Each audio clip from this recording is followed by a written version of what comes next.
ಚುನಾವಣೆಯಲ್ಲಿ ಯಾವೆಲ್ಲ ವಿಚಾರಗಳು ಇಂಪಾರ್ಟೆಂಟ್ ಆಗುತ್ತೆ, ಯಾವ ವಿಚಾರಗಳು ಅಸ್ತ್ರ ಆಗತ್ತೆ ಅನ್ನೋದನ್ನ ಕೂಡ ಪ್ರತಿನಿತ್ಯ ನಾವು ಮಾತನಾಡ್ತಾ ಇರ್ತೀವಿ. ಹಾಗಾದ್ರೆ ಇವತ್ತಿನ ಪ್ರಮುಖ ವಿಚಾರಗಳು ಏನು, ಅದರ ಬಗ್ಗೆ ವಿಶ್ಲೇಷಣೆಯನ್ನ ಮಾಡೋದಕ್ಕೆ ನನ್ನ ಜೊತೆ ಪೊಲಿಟಿಕಲ್ ಬ್ಯೂರೋ ಹೆಡ್ ಆಗಿರುವಂತಹ ಚಿದಾನಂದ ಪಟೇಲ್ ಇದ್ದಾರೆ. ಕಾರ್ಯಕ್ರಮಕ್ಕೆ ಸ್ವಾಗತ ಪಟೇಲ್. ನಮಸ್ತೆ ನವಿತಾ. ನಮಸ್ತೆ. ಅದೇ ರೀತಿಯಾಗಿ ಡೆಪ್ಯೂಟಿ ನ್ಯೂಸ್ ಎಡಿಟರ್ ಆಗಿರುವಂತಹ ರಾಘವೇಂದ್ರ ಗುಡಿ ಇದ್ದಾರೆ. ಕಾರ್ಯಕ್ರಮಕ್ಕೆ ಸ್ವಾಗತ ಗುಡಿ. ನಿಮಗೂ ನಮಸ್ತೆ.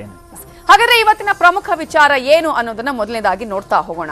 ಚುನಾವಣೆಯ ಸಮಯದಲ್ಲಿ ಸಚಿವೆ ಲಕ್ಷ್ಮಿ ಹೆಬ್ಬಾಳ್ಕರ್ ಅವರು ಕೊಟ್ಟಂತಹ ಒಂದು ಹೇಳಿಕೆ ಇದೆಯಲ್ಲ, ಈ ಹೇಳಿಕೆ ಈಗ ವಿವಾದದ ರೂಪವನ್ನ ಪಡೆದುಕೊಳ್ತಾ ಇದೆ. ಹಾಗಾದ್ರೆ ಅವರು ಕೊಟ್ಟ ಹೇಳಿಕೆ ಏನು? ಮಹಾರಾಷ್ಟ್ರ ಪ್ರೀತಿಯ ವಿಚಾರವನ್ನ ನಾವಿಲ್ಲಿ ಗಮನಿಸಬಹುದು. ಅವರು ಹೇಳಿರೋದು ಸ್ವಾತಂತ್ರ್ಯಕ್ಕೂ ಮುನ್ನ ಬೆಳಗಾವಿ ಮಹಾರಾಷ್ಟ್ರಕ್ಕೆ ಸೇರಿತ್ತು ಅನ್ನುವಂತಹ ಒಂದು ಹೇಳಿಕೆಯನ್ನ ಕೊಟ್ಟಿದ್ದಾರೆ.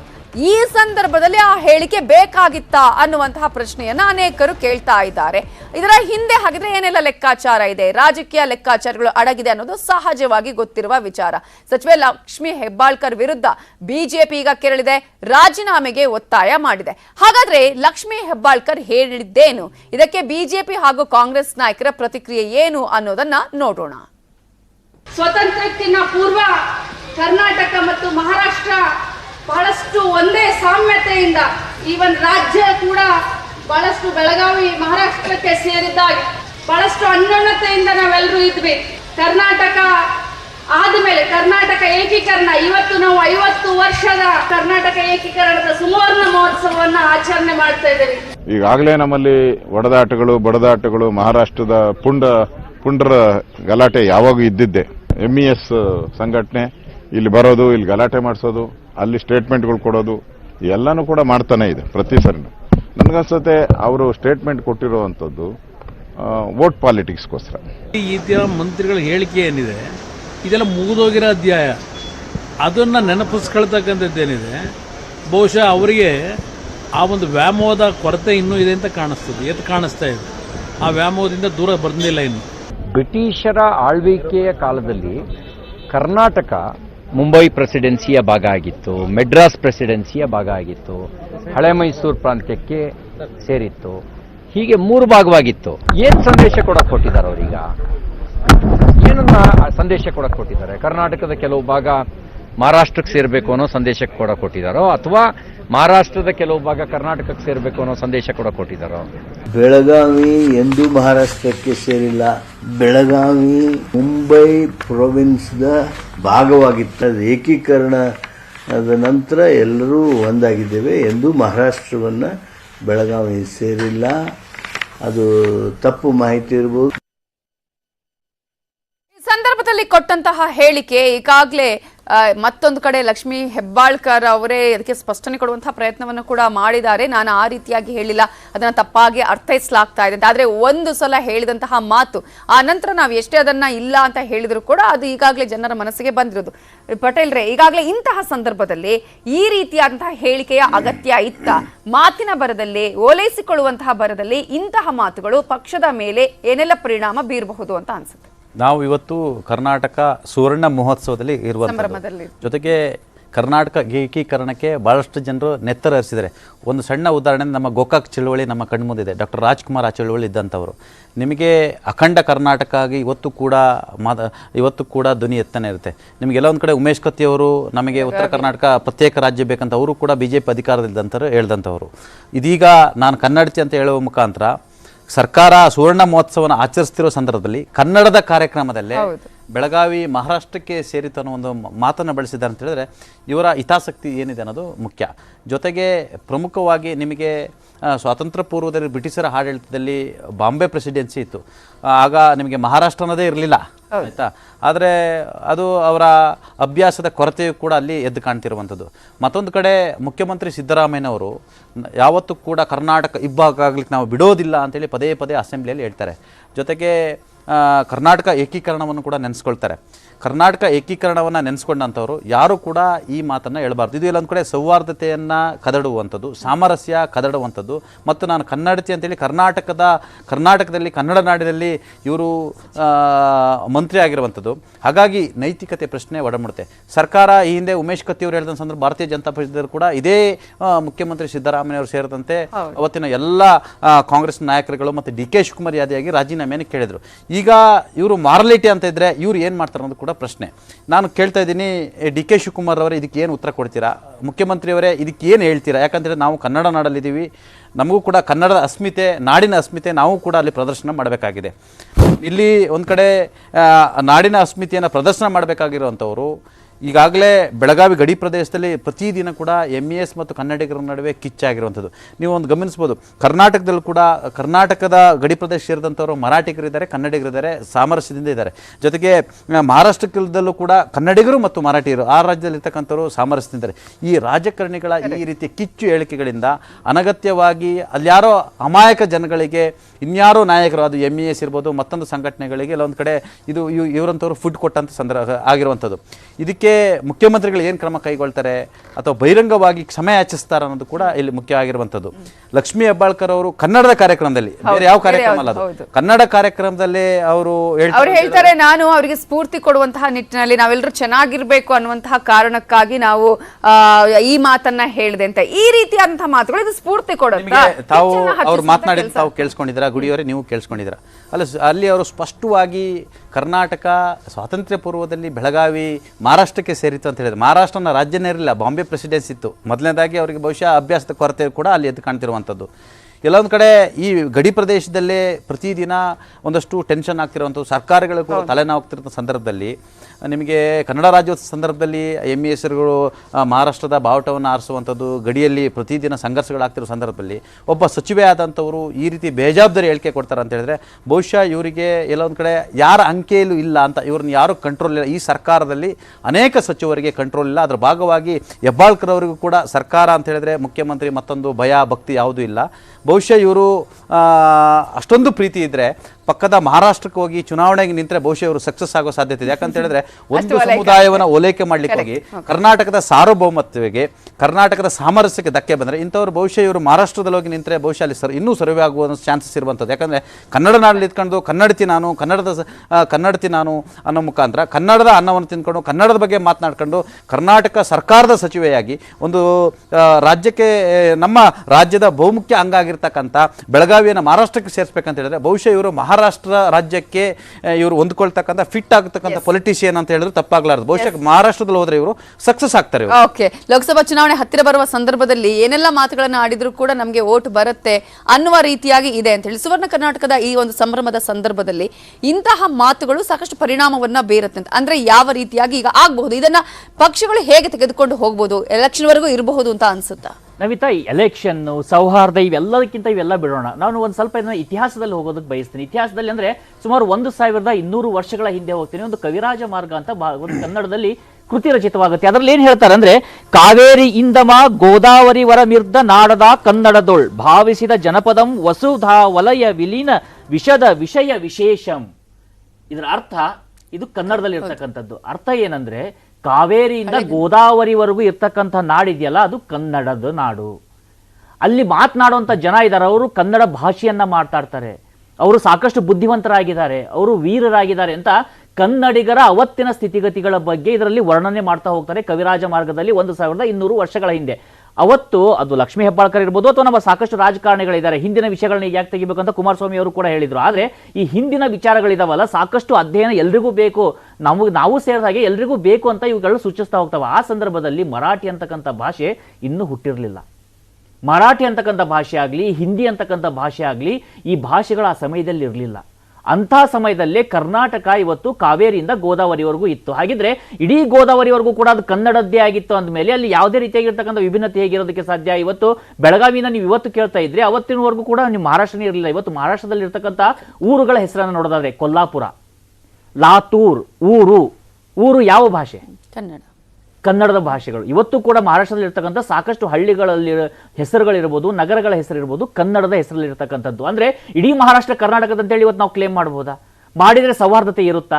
ಈಗ ಅವರ ಮಾತಿಗೆ ಬರೋಣ. ಲೋಕಸಭೆ ಚುನಾವಣೆಯನ್ನು ಇಟ್ಕೊಂಡು ಹೇಳಿದಾರ ಅಥವಾ ಅವರು ಬಾಯಿ ತಪ್ಪಿನಿಂದ ಹೇಳಿದ್ದಾರೆ ಅಥವಾ ಅವ್ರು ಏನು ಹೇಳೋದಕ್ಕೆ ಬಯಸಿದ್ರು ಅದು ತಪ್ಪು ಅರ್ಥ ಕೊಡ್ತಾ ಇದೆಯಾ ಅವ್ರು ಹೇಳ್ತಾ ಇದ್ದಾಗೆ ಅಂತ.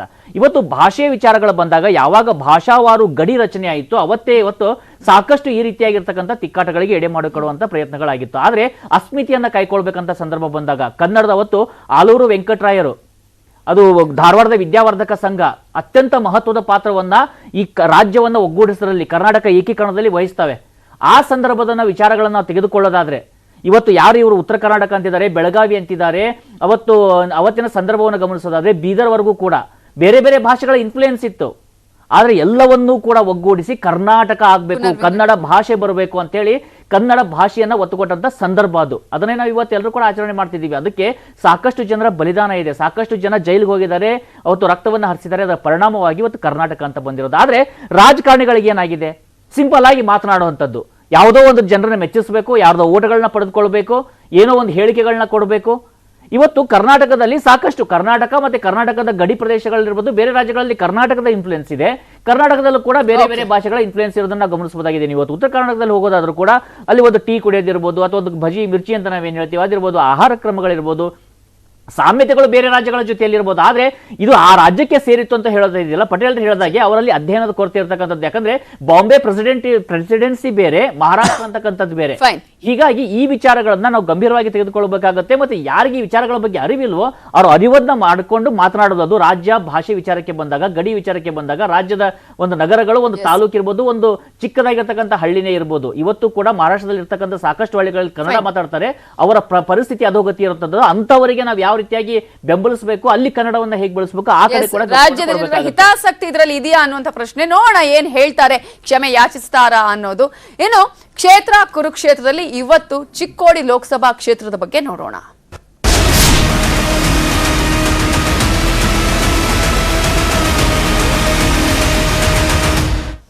ದಿನೇ ದಿನೇ ರಂಗೇರ್ತಾ ಇದೆ ಚಿಕ್ಕೋಡಿ ಲೋಕಸಭಾ ರಣಕಣ. ಬಿಜೆಪಿಯಲ್ಲಿ ಹಾಲಿ ಮಾಜಿ ಸಂಸದರ ಮಧ್ಯೆ ಟಿಕೆಟ್ನ ಜಿದ್ದಾಜಿದ್ದಿ ನಡೀತಾ ಇದೆ. ಮಕ್ಕಳಿಗೆ ಟಿಕೆಟ್ ಕೊಡಿಸೋದಕ್ಕೆ ಕಾಂಗ್ರೆಸ್ ನಾಯಕರು ಪ್ಲಾನ್ ಅನ್ನ ಮಾಡ್ತಾ ಇದ್ದಾರೆ.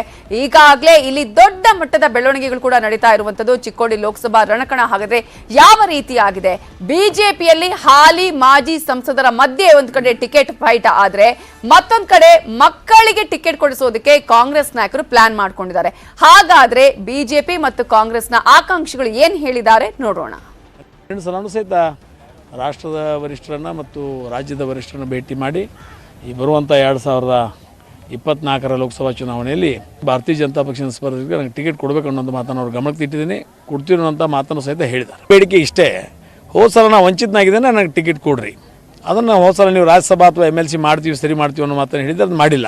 ಅದಕ್ಕೆ ಈ ಸಲ ಆದರೂ ಬಂದಂಥ ಒಂದು ಅವಕಾಶವನ್ನು ಸದುಪಯೋಗ ಮಾಡಿ ಕೊಡ್ರಿ ಅನ್ನೋಂಥ ಮಾತನ್ನು ಈ ಸಂದರ್ಭದಲ್ಲಿ ನಾನು ಹೇಳಿದ್ದೇನೆ. ಆ ನಿಟ್ಟಿನಲ್ಲಿ ಅವರೂ ಸಹಿತ ಅದ್ರ ಬಗ್ಗೆ ಸೂಕ್ತವಾಗಿರ್ತಕ್ಕಂಥ ನಾವು ವಿಚಾರ ಮಾಡಿ ನಿನ್ನ ಸ್ಥಾನಮಾನವನ್ನು ಕಲ್ಪಿಸಿಕೊಡ್ತೀವಿ ಅನ್ನೋಂಥ ಮಾತನ್ನು ಹೇಳಿದ್ದಾರೆ. ಜಿಲ್ಲಾ ಉಸ್ತುವಾರಿ ಮಂತ್ರಿಯವರು ಒಂದು ಸಾಂಕೇತಿಕವಾಗಿ ಕುರುಬ ಸಮಾಜಕ್ಕೆ ಒಂದು ಅವಕಾಶ ಕೊಡತಕ್ಕಂತ ಚಿಂತನೆ ನಡೆದಿದೆ ಅಂತ ಹೇಳಿದ್ದಾರೆ. ಆ ದೃಷ್ಟಿಯಲ್ಲಿ ಹೈಕಮಾಂಡ್ ಯಾವ ನಿಟ್ಟಿನಲ್ಲಿ ತೀರ್ಮಾನ ತಗೋತಿದೆ ಆ ತೀರ್ಮಾನಕ್ಕೆ ನಾವು ಕೂಡ ಎಲ್ಲರೂ ಬದ್ಧವಾಗಿ ಇರಬೇಕು.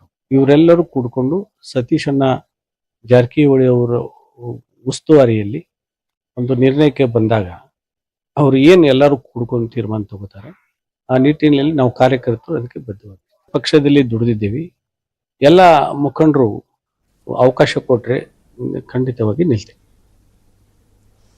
ಹಾಗಾದ್ರೆ ಚಿಕ್ಕೋಡಿ ಲೋಕಸಭಾ ರಣಕಣ ಯಾವ ರೀತಿಯಾಗಿದೆ, ಮತದಾರರು ಯಾರನ್ನ ಆಯ್ಕೆ ಮಾಡ್ತಾರೆ ಅನ್ನುವಂತಹ ಪ್ರಶ್ನೆ, ಅದಕ್ಕೆ ಇನ್ನೂ ಕೂಡ ಸಮಯ ಇದೆ. ಆದ್ರೆ ವಿಶ್ಲೇಷಣೆಯನ್ನ ಮಾಡೋಣ. ಈಗಾಗಲೇ ಪಟೇಲ್ರೆ, ಒಂದ್ ಕಡೆ ಬಿಜೆಪಿಗೆ ಅಗ್ನಿ ಪರೀಕ್ಷೆ ಆದ್ರೆ ಕಾಂಗ್ರೆಸ್ಗೆ ಇದು ಪ್ರತಿಷ್ಠೆಯ ಪ್ರಶ್ನೆ ಆಗಿದೆ ಅಂತ ಹೇಳಿ, ಪ್ರಮುಖವಾಗಿ ಈಗಾಗಲೇ ಲಿಂಗಾಯತ ಪ್ರಾಬಲ್ಯದ ಈ ಕ್ಷೇತ್ರದಲ್ಲಿ ಎರಡೂ ಪಕ್ಷಗಳಲ್ಲೂ ಕೂಡ ಆಕಾಂಕ್ಷಿಗಳ ಸಂಖ್ಯೆ ದೊಡ್ಡದಿರುವ ಹಿನ್ನೆಲೆಯಲ್ಲಿ ಹೇಗಿರ್ಬೋದು, ಯಾವ ರೀತಿಯಾದ ಚಿತ್ರಣ ಕಾಣಿಸ್ತಿದೆ? ನಿಮಗೆ ಬೆಳಗಾವಿ ಮತ್ತು ಚಿಕ್ಕೋಡಿ ಈ ಬಾರಿ ಸರ್ಕಾರಕ್ಕೆ ಎರಡೂ ಕ್ಷೇತ್ರಗಳ ಲೋಕಸಭಾ ಕ್ಷೇತ್ರಗಳನ್ನು ಗೆಲ್ಲುವಂಥ ಅನಿವಾರ್ಯತೆ ಇರ್ತಕ್ಕಂಥ, ಯಾಕಂದರೆ ಹೆಚ್ಚು ವಿಧಾನಸಭಾ ಸ್ಥಾನಗಳನ್ನು ಕೂಡ ಗೆದ್ದಿರ್ತಕ್ಕಂಥದ್ದು.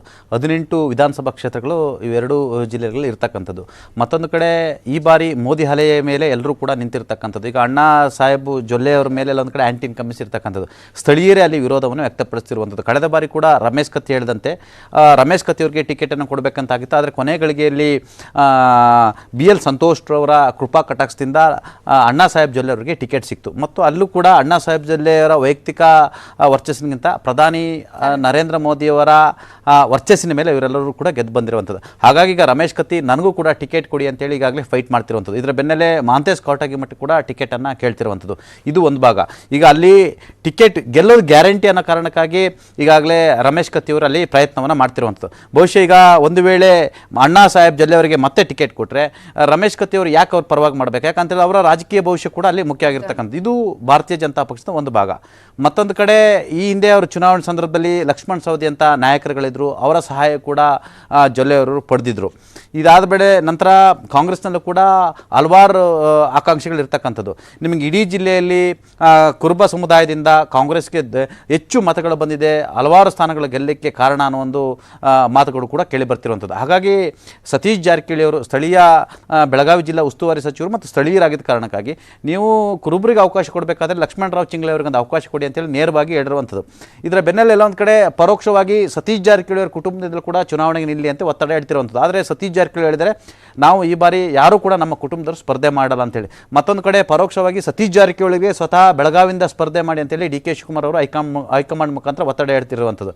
ಇದರ ಬೆನ್ನಲ್ಲೇ ನಿಮಗೆ ಲಕ್ಷ್ಮಣ್ ಸವದಿ ಕೂಡ ಅವಕಾಶ ಸಿಕ್ಕರೆ, ಯಾಕಂದರೆ ಅಲ್ಲಿ ಲಿಂಗಾಯತ ಮತದಾರರದೇ ಪಾರುಪತ್ಯ ಇರೋ ಕಾರಣಕ್ಕಾಗಿ ಒಂದು ಅವಕಾಶ ಸಿಕ್ಕಿದ್ರೆ ತನ್ನ ಮಗ ಚಿದಾನಂದ ಸವದಿ ಅವ್ರನ್ನ ನಿಲ್ಲಿಸಲಿಕ್ಕೆ ಅವರು ಕೂಡ ಪ್ರಯತ್ನವನ್ನು ಮಾಡ್ತಿರುವಂಥದ್ದು. ಇದು ಇನ್ನೊಂದು ಭಾಗ. ಆದರೆ ನಿಮಗೆ ಅಲ್ಲಿ ಪ್ರಧಾನಿ ನರೇಂದ್ರ ಮೋದಿಯ ಅಲೆಯ ಮೇಲೆ ಮತ್ತು ವರ್ಚಸ್ಸಿನ ಮೇಲೆ ಅಲ್ಲಿ ಚುನಾವಣೆ ನಡೆಯುತ್ತಿರುವಂಥದ್ದು. ಯಾಕಂತ ಹೇಳಿದ್ರೆ ನಿಮಗೆ ಬೆಳಗಾವಿ ಮತ್ತು ಆ ಭಾಗದಲ್ಲಿ ನಿಮಗೆ ಮುಂಬೈ ಕರ್ನಾಟಕ ಭಾಗದಲ್ಲಿ ನಿಮಗೆ ಅಲ್ಲಿ ಪ್ರಧಾನಿ ನರೇಂದ್ರ ಮೋದಿಯವರು ಅಂದರೆ ಕಿತ್ತೂರು ಕರ್ನಾಟಕ ಭಾಗದಲ್ಲಿ ಪ್ರಧಾನಿ ನರೇಂದ್ರ ಮೋದಿಯವರ ವೇವು ಜಾಸ್ತಿ ಇರ್ತಕ್ಕಂಥದ್ದು. ಆದರೆ ಈ ಬಾರಿ ಕಾಂಗ್ರೆಸ್ ಹೆಚ್ಚು ಸ್ಥಾನವನ್ನು ಗೆದ್ದಿರ್ಬೋದು. ಆದರೆ ಲೋಕಸಭೆ ಚುನಾವಣೆ ಅಂತ ಬಂದರೆ ನೀವು ಆ ಸ್ಥಾನದಲ್ಲಿ ಗಮನಿಸಿ ಆ ಸುತ್ತ ಭಾಗದಲ್ಲೂ ಕೂಡ ಲೋಕಸಭೆ ಚುನಾವಣೆ ಹೆಚ್ಚು ಮತಗಳನ್ನು ತೆಗೆದುಕೊಂಡಿರ್ತಕ್ಕಂಥ ಕಾಂಗ್ರೆಸ್ನ ಘಟಾನುಘಟಿಗಳ ನಾಯಕರು ಕೂಡ ಸೋತಿರ್ತಕ್ಕಂಥದ್ದು. ಆದರೆ ಸದ್ಯದ ಪರಿಸ್ಥಿತಿಯಲ್ಲಿ ಈಗ ಪ್ರತಿಷ್ಠೆಯ ಪಣ. ಈಗ ಸತೀಶ್ ಜಾರಕಿಹೊಳಿ ಅವರು ಟಿಕೆಟ್ ಕೊಟ್ಟ ಮೇಲೆ ಅವರು ಈಗ ಅವ್ರಿಗೆ ಉಸ್ತುವಾರಿಯನ್ನು ಕೊಟ್ಟಿದ್ದಾರೆ. ಸತೀಶ್ ಜಾರಕಿಹೊಳಿ ಅವರು ಟಿಕೆಟ್ ಕೊಡಿಸಿದ್ರೆ ಅವ್ರು ಗೆಲ್ಲಿಸಬೇಕಾಗಿದೆ, ಅಂದರೆ ಅವರ ಸಾಮರ್ಥ್ಯವನ್ನು ಕೂಡ ಪ್ರದರ್ಶನ ಮಾಡಬೇಕಾಗಿದೆ. ಮತ್ತೊಂದು ಕಡೆ ಅಲ್ಲಿ ಶಶಿಕಲಾ ಜಲ್ಲೆಯವರು ಸ್ವತಃ ಅವರ ಪತಿಯಾಗಿರ್ತಕ್ಕಂಥ ಅಣ್ಣಾ ಸಾಹೇಬ್ ಜಲ್ಲೆಯವರು ಕೂಡ ಸ್ವತಃ ಅವರು ನಿಲ್ಲಿಸಿ ಗೆಲ್ಲಿಸಬೇಕಾಗಿದೆ. ಅದು ಕೂಡ ಸವಾಲು. ಮತ್ತು ಇಲ್ಲೊಂದು ಕಡೆ ಅಣ್ಣಾ ಸಾಹೇಬ್ ಜಲ್ಲೆ ಮತ್ತು ಅಣ್ಣಾ ಸಾಹೇಬ್ ಜೊಲ್ಲೆ ಮತ್ತು ರಮೇಶ್ ಜಾರಕಿಹೊಳಿ ನಡುವೆ ಕೂಡ ಅಷ್ಟೊಂದು ಸ್ನೇಹಮಯವಾದ ರಾಜಕೀಯ ವಾತಾವರಣ ಕೂಡ ಅಲ್ಲಿಲ್ಲ.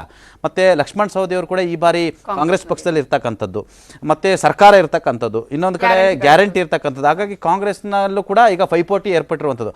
ಒಟ್ಟಾರೆ ಅದೊಂದು ಅಂದರೆ ಅಣ್ಣಾ ಸಾಹೇಬ್ರವರು ಅಂದ್ಕೊಂಡ ರೀತಿಯಲ್ಲಿ ಆ ಕ್ಷೇತ್ರ ಇಲ್ಲ, ಅಲ್ಲಿ ಸಮಬಲ ಹೋರಾಟ ಇರುವಂಥದ್ದು ಖಚಿತ. ಓಕೆ ಗುಡಿಯವರೇ, ಈಗ ಚಿಕ್ಕೋಡಿಯನ್ನು ಉಳಿಸ್ಕೊಳ್ಳೋದಕ್ಕೆ ಅಂದ್ರೆ ಹ್ಯಾಟ್ರಿಕ್ ಸಾಧನೆಯನ್ನ ಮಾಡೋದಕ್ಕೆ ಸಾಕಷ್ಟು ಸವಾಲುಗಳಂತೂ ಬಿಜೆಪಿಗಿದೆ. ಸಕ್ಸಸ್ ಆಗುತ್ತೆ ಅನ್ನೋದು ಬಲಹೀನತೆ ಬಗ್ಗೆ ಎರಡು ಪಕ್ಷಗಳ ಬಗ್ಗೆ ಮಾತನಾಡೋದಾದ್ರೆ ಈಗ ಪ್ರಮುಖವಾಗಿ ಗಮನಿಸೋದಾದ್ರೆ ಚಿಕ್ಕೋಡಿ ಮತ್ತು ಬೆಳಗಾವಿ, ಈಗ ಅವ್ರು ಹೇಳಿದಾಗೆ ಒಂದು ಕಡೆಯಿಂದ ನೋಡೋದಾದ್ರೆ ಕೇಸರಿ ಅಲೆ ಇರ್ತಕ್ಕಂಥದ್ದು. ಮುಂಚಿತವಾಗಿ ಕೂಡ ಅಲ್ಲಿ ಲೋಕಸಭೆ ಚುನಾವಣೆ ಅಂತ ಬಂದಾಗ ಸಾಕಷ್ಟು ಜನ ಮೋದಿ ಅವರನ್ನ ನೋಡ್ಕೊಂಡು ಮತ ಹಾಕುವಂಥದ್ದು ಒಂದು ಪ್ರಕ್ರಿಯೆ ಖಂಡಿತವಾಗಿ ಇದೆ. ಆದರೆ ಅದಷ್ಟೇ ಸಾಕಾಗುತ್ತಾ? ಈಗ ನಾವು ಮೋದಿ ಅಂತ ಹೆಸರು ನೋಡಿದಾಗಲೂ ಕೂಡ ಕಳೆದ ವಿಧಾನಸಭೆ ಚುನಾವಣೆಯನ್ನು ಗಮನಿಸಿದಾಗಲೂ ಕೂಡ 10ರಿಂದ 15% ಓಟು ಅಥವಾ 20% ಓಟು ಅವರ ಹೆಸರಿಗೆ ಬರುವಂಥದ್ದು ಇದ್ದದ್ದೇ. ಆದರೆ ಉಳಿದ ಕ್ಷೇತ್ರಗಳನ್ನು ಗೆಲ್ಲಬೇಕಾದ್ರೆ, ಆ ಕ್ಷೇತ್ರವನ್ನು ಗೆಲ್ಲಬೇಕಾದ್ರೆ ಅಲ್ಲಿ ಸ್ಥಳೀಯವಾಗಿರ್ತಕ್ಕಂಥ ನಾಯಕರೇನು? ಮೊದಲನೇದಾಗಿ ನೋಡೋದಾದ್ರೆ ಇವತ್ತು ಬಿಜೆಪಿಯ ಸ್ಥಿತಿಗತಿಯನ್ನು ಗಮನಿಸೋದಾದ್ರೆ ಇವತ್ತು ಸಾಕಷ್ಟು ಯೋಜನೆಗಳು, ಕೇಂದ್ರ ಸರ್ಕಾರದ ಯೋಜನೆಗಳು ಕರ್ನಾಟಕಕ್ಕೂ ಕೂಡ ಬಂದಿದ್ದಾವೆ, ವಿವಿಧ ಜಿಲ್ಲೆಗಳಿಗೆ ಬಂದಿದ್ದಾವೆ ಖಂಡಿತವಾಗಿ. ಆದರೆ ಚಿಕ್ಕೋಡಿಗೆ ಎಷ್ಟು ದೊಡ್ಡ ಮಟ್ಟದ ಯೋಜನೆಗಳು ಬಂದಿದ್ದಾವೆ ಅಂತ ಗಮನಿಸಬೇಕಾಗತ್ತೆ. ಹಾಗೆ ನೋಡಿದಾಗ ಸಹಜವಾಗಿ ಚಿಕ್ಕೋಡಿಯಲ್ಲಿ ಒಂದು ಅಸಮಾಧಾನ ಮೂಡುವಂಥ ಸಂಗತಿಗಳು ಖಂಡಿತವಾಗಿ ಇರುವಂಥದ್ದು. ಎರಡನೇದಾಗಿ ಅವ್ರು ಹೇಳಿದಾಗೆ ಹಾಲಿ ಸಂಸದರು ಅಲ್ಲಿ ಎಷ್ಟು ಜನ ಸಂಪರ್ಕವನ್ನ ವಹಿಸಿಕೊಂಡಿದ್ದಾರೆ? ಕೇವಲ ಒಂದು ಕ್ಷೇತ್ರಕ್ಕೆ ಸೀಮಿತವಾಗಿದ್ದಾರೆ, ಕ್ಷೇತ್ರಾದ್ಯಂತ ಓಡಾಡ್ತಾ ಇದ್ದಾರೆ, ಅಥವಾ ಬೇರೆ ಕ್ಷೇತ್ರಗಳಲ್ಲೂ ಕೂಡ ಬಿಜೆಪಿಯ ವರ್ಚಸ್ ಹೆಚ್ಚಾಗೋದಕ್ಕೆ ಏನಾದರೂ ಕೆಲಸ ಕಾರ್ಯಗಳನ್ನ ಮಾಡ್ತಾ ಇದ್ದಾರೆ? ಮೂರನೇ ವಿಚಾರಕ್ಕೆ ಬಂದಂತ ಸಂದರ್ಭದಲ್ಲಿ ಅಲ್ಲಿರ್ತಕ್ಕಂಥ ಒಳಜಗಳಗಳು, ಆ ಒಳಜಗಳಗಳು ಎಷ್ಟು ಒಂದು ಪರಿಣಾಮವನ್ನ ಬೀರ್ತವೆ ಅಂತ. ಈಗ 2019 ಸಮಯದಲ್ಲಿ ನಾವು ಗಮನಿಸಿದ್ರು ಕೂಡ ರಮೇಶ್ ಕತ್ತಿ ಅವರಿಗೆ ಟಿಕೆಟ್ ಸಿಗುವಂತ ಸಾಧ್ಯತೆಗಳಿತ್ತು ಅವ್ರು ಹೇಳಿದಾಗ. ಆದ್ರೆ ಆ ಸಂದರ್ಭದಲ್ಲಿ ಉಮೇಶ್ ಕತ್ತಿ ಅವರು ಮಾತನಾಡಿರ್ತಾರೆ, ಇಲ್ಲಿ ಏನೇ ಇದ್ರೂ ಕೂಡ ಯಾವುದೇ ಮೋದಿ ಹವಾ ಇಲ್ಲ, ಯಾರ ಹವಾನೂ ಇಲ್ಲ, ನಮ್ಮದೇ ಹವಾ ಅಂತಕ್ಕಂಥ ಒಂದು ಮಾತುಗಳನ್ನ ಆ ಸಮಯದಲ್ಲಿ ಕತ್ತಿ ಬ್ರದರ್ಸ್ ಬಳಸಿರ್ತಾರೆ. ಆ ಮಾತುಗಳಿದಾವಲ್ಲ, ಅದು ಅವರಿಗೆ ಲೋಕಸಭೆ ಟಿಕೆಟ್ ತಪ್ಪೋದಕ್ಕೂ ಕೂಡ ಕಾರಣ ಆಗಿರ್ತಕ್ಕಂಥದ್ದು. ಆದ್ರೆ ಈಗ ಉಮೇಶ್ ಕತ್ತಿ ಅವರು ಇಲ್ಲ, ರಮೇಶ್ ಕತ್ತಿ ಅವರು ಇರುವಂಥದ್ದು. ಅವರು ಕೂಡ ರಾಜಕೀಯವಾಗಿ ನೋಡ್ಕೊಳ್ಬೇಕಾಗತ್ತೆ. ಆದರೆ ಅವರ ಕ್ಷೇತ್ರದಲ್ಲಿ ಜನಪ್ರಿಯತೆ ಎಷ್ಟಿದೆ ಅಂತ ನೋಡೋದಾದ್ರೆ ಉಮೇಶ್ ಕತ್ತಿ ಅವರ ಇದ್ದಷ್ಟು ಜನಪ್ರಿಯತೆ ರಮೇಶ್ ಕತ್ತಿ ಅವರಿಗೆ ಅಲ್ಲಿ ದೊಡ್ಡ ಮಟ್ಟದಲ್ಲಿ ಕಂಡು ಬರೋದಿಲ್ಲ. ಹೀಗಾಗಿ ಖಂಡಿತವಾಗಿ ಕೂಡ ಬಿಜೆಪಿಗೆ ಒಂದು ಚಾಲೆಂಜಸ್ ಇರೋದೆ. ಇನ್ನು ಕಾಂಗ್ರೆಸ್ ವಿಚಾರಕ್ಕೆ ಬಂದರೂ ಕೂಡ ಅಗೇನ್ ನಾವು ನೋಡಿದಾಗ ಇಲ್ಲಿ ಆ ಕುಟುಂಬದಾಗೆ ನನ್ನ ಮಕ್ಕಳಿಗೆ ಸಿಗಬೇಕು, ನನ್ನ ಇವರಿಗೆ ಸಿಗಬೇಕು, ನನ್ನ ಸಂಬಂಧಿಕರಿಗೆ ಸಿಗಬೇಕು ಅಂತಕ್ಕಂಥದ್ದು ಇದೆಯಲ್ಲ, ಅದು ಸಹಜವಾಗಿ ಉಳಿದ ಮತದಾರರಲ್ಲಿ ಕಾರ್ಯಕರ್ತರಲ್ಲಿ ಒಂದು ಭ್ರಮ ನಿರಸ ಉಂಟು ಮಾಡುವಂತ ಸಾಧ್ಯತೆ ಇರುತ್ತೆ.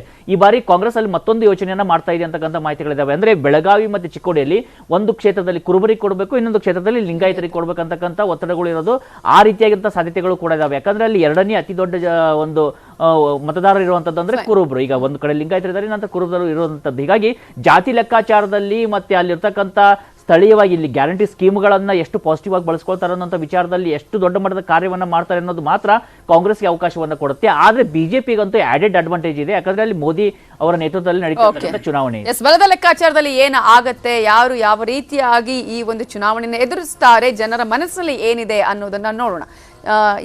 ಈ ಒಂದು 2 ವಿಚಾರಗಳಿಗೆ ಸಂಬಂಧಪಟ್ಟ ಸಾಕಷ್ಟು ಮಾಹಿತಿಯನ್ನು ಕೊಟ್ಟರೆ ಥ್ಯಾಂಕ್ ಯು ಸೋ ಮಚ್ ಇಬ್ಬರಿಗೂ ಕೂಡ. ಇದು ಇವತ್ತಿನ ಚುನಾವಣಾ ಚದುರಂಗ. ನೋಡ್ತಾ ಇರಿ ನ್ಯೂಸ್ 18 ಕನ್ನಡ. ಜಾಲ ನಮ್ಮದು, ಬಲ ನಿಮ್ಮದು.